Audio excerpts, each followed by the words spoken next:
ನಮಸ್ಕಾರ ಫ್ರೆಂಡ್ಸ್, ಎಲ್ರಿಗೂ ನನ್ನ ಹೆಸರು ಓಂಕಾರ್. ಇದು ನನ್ನ ಫಸ್ಟ್ ವಿಡಿಯೋ. ಅದು ಬೇರೆ ಇವತ್ತು ದಸರಾ, ಕಾಂತಾರ ಬೇರೆ ರಿಲೀಸ್ ಆಗಿದೆ. ಕನ್ನಡ ಸಿನಿಮಾನ ನಾವು ಬಿಟ್ಕೊಡಕ್ಕಾಗುತ್ತಾ? ಅದಕ್ಕೆ ನನ್ನ ಫಸ್ಟ್ ವಿಡಿಯೋನೇ ಕಾಂತಾರ ರಿವ್ಯೂ ಮಾಡ್ಬೇಕು ಅಂದ್ಕೊಂಡೆ. ಅದರಲ್ಲಿ ನಮ್ಮ ರಿಷಬ್ ಶೆಟ್ಟಿ ಡೈರೆಕ್ಟ್ ಮಾಡಿರೋ ಸಿನಿಮಾ ಇದು. ನಮ್ಮ ಕರ್ನಾಟಕದಲ್ಲಿ ಡೈರೆಕ್ಟ್ ಮಾಡಿ ಆ್ಯಕ್ಟಿಂಗ್ ಕೂಡ ಮಾಡೋ ಕೆಪಾಬಿಲಿಟಿ ಇರೋದು ಉಪ್ಪಿ ಸರ್ ಮಾತ್ರ ಅಂದ್ಕೊಂಡಿದ್ದೆ. ಆದರೆ ನಮ್ಮ ರಿಷಬ್ ಶೆಟ್ಟಿ ಅವ್ರಿಗಿನ್ನ ಏನು ಕಡಿಮೆ ಇಲ್ಲ. ಇದು ನಮ್ಮ ಕನ್ನಡಿಗರು ಹೆಮ್ಮೆ ಪಡಬೇಕಾದಂಥ ವಿಚಾರನೆ. ಕಾಂತಾರ ಚಾಪ್ಟರ್ 1 ಮೂವಿ ಅಂಕಲು ನೋಡಿ ಬಂದಾಯಿತು. ಬನ್ನಿ ಮಾತಾಡೋಣ, ಏನು ಚೆನ್ನಾಗಿದೆ ಏನು ಚೆನ್ನಾಗಿಲ್ಲ.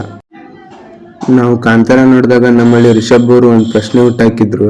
ಆ ಪ್ರಶ್ನೆಗೆ ಉತ್ತರನೇ ಈಗ ಬಂದಿರೋ ಕಾಂತಾರ ಚಾಪ್ಟರ್ 1. ಇಲ್ಲಿ ಅದೊಂದೇ ವಿಷಯ ಅಲ್ಲದೆ ತುಂಬ ವಿಷಯಗಳನ್ನು ಕವರ್ ಮಾಡಿದ್ದಾರೆ. ನಾವು ಕಾಂತಾರದಲ್ಲಿ ಪಂಜುಳಿ ದೈವ ಮಾತ್ರ ನೋಡಿದ್ವಿ, ಆದರೆ ಇಲ್ಲಿ ಹಲವಾರು ದೈವಗಳನ್ನು ತೋರಿಸಿದ್ದಾರೆ. ನಮ್ಮ ರಿಷಬ್ ಅವರು ಕಥೆನ ಚೆನ್ನಾಗಿ ಬರೆದು ಅಷ್ಟೇ ಚೆನ್ನಾಗಿ ಸ್ಕ್ರೀನ್ ಮೇಲೆ ಪ್ರೆಸೆನ್ಸ್ ಮಾಡಿದ್ದಾರೆ. ನಾವು ಕಥೆಗಳನ್ನ ಕೇಳಿರ್ತೀವಿ, ಆದರೆ ಈ ರೀತಿ ಡೈರೆಕ್ಟಾಗಿ ಎಕ್ಸ್ಪೀರಿಯನ್ಸ್ ಮಾಡಿದಾಗ ಆ ಫೀಲ್ ಆಗುತ್ತಲ್ಲ, ಅಬ್ಬಾ ಗುರು ಈ ರೀತಿ ಇದೆಯಾ ಕತೆ.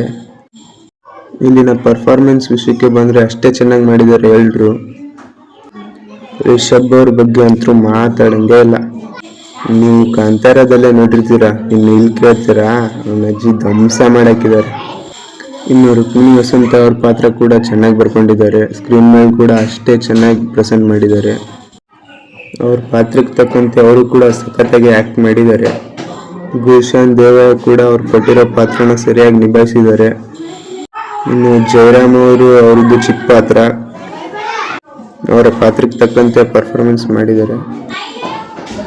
ಇನ್ನು ಉಳಿದವ್ರು ಕೂಡ ನಿಮ್ಗೆ ಗೊತ್ತೇ ಇರುತ್ತೆ. ರಿಷಬ್ ಅವ್ರದ್ದು ಒಂದು ಟೀಮ್ ಇದೆ, ಆ ಟೀಮಲ್ಲಿ ಎಲ್ಲರ ಪರ್ಫಾರ್ಮೆನ್ಸ್ ನೀವು ಆಲ್ರೆಡಿ ನೋಡೇ ಇರ್ತೀರ. ಇನ್ನು ಇಲ್ಲಿನ ಪಾಸಿಟಿವ್ ಆ್ಯಂಡ್ ನೆಗೆಟಿವ್ಸ್, ಸರಿ ಇಲ್ಲಿ ನೆಗೆಟಿವ್ಸ್ ಅಂತ ಏನೂ ಇಲ್ಲ. ಸಿನಿಮಾನೇ ಒಂದು ಪಾಸಿಟಿವ್ ವೈಬನ್ನು ಕೊಡುತ್ತೆ. ಈ ಪಾಸಿಟಿವ್ಗೆ ಮೇನ್ ರೀಸನ್ನೇ ಅಣ್ಣ ಅಜನೀಶ್ ಲೋಕನಾಥ್.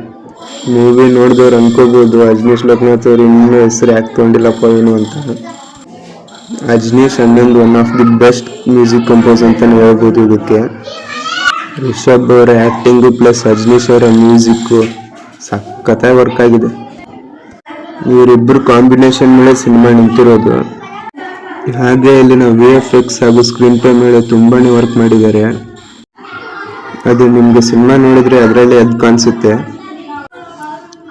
ಟೈಗರ್ ಸೀಕ್ವೆನ್ಸ್ ಆಗಿರ್ಬೋದು, ಆ ಮರಕ್ಕೆ ಬೆಂಕಿ ಹತ್ತಿರೋ ಸೀಕ್ವೆನ್ಸ್ ಆಗಿರ್ಬೋದು, ಇನ್ನೂ ತುಂಬ ಕಡೆ ಸಖತ್ತಾಗಿ ಕೆಲಸ ಮಾಡಿದ್ದಾರೆ. ಇಲ್ಲಿ ನೀವು ಕ್ಲೈಮ್ಯಾಕ್ಸ್ ನೋಡಿದ್ಮೇಲೆ 1 ಸೆಕೆಂಡ್ ನೀವು ಮೈ ಮೇರೋದಂಕರು ಪಕ್ಕಾ ಗುರುವೆ. ಇನ್ನೂ ಹೇಳೋದು ಬೇಡ, ಸ್ಪಾಯ್ಲರ್ ಆಗುತ್ತೆ ಅನ್ಕೋತೀನಿ.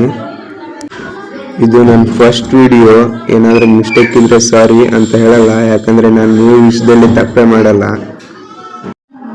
ಮತ್ತೆ ಸಿಗೋಣ ಮುಂದಿನ ವಿಡಿಯೋದಲ್ಲಿ. ಅಲ್ಲಿವರೆಗೂ tata, bye bye, take care, happy Dasara.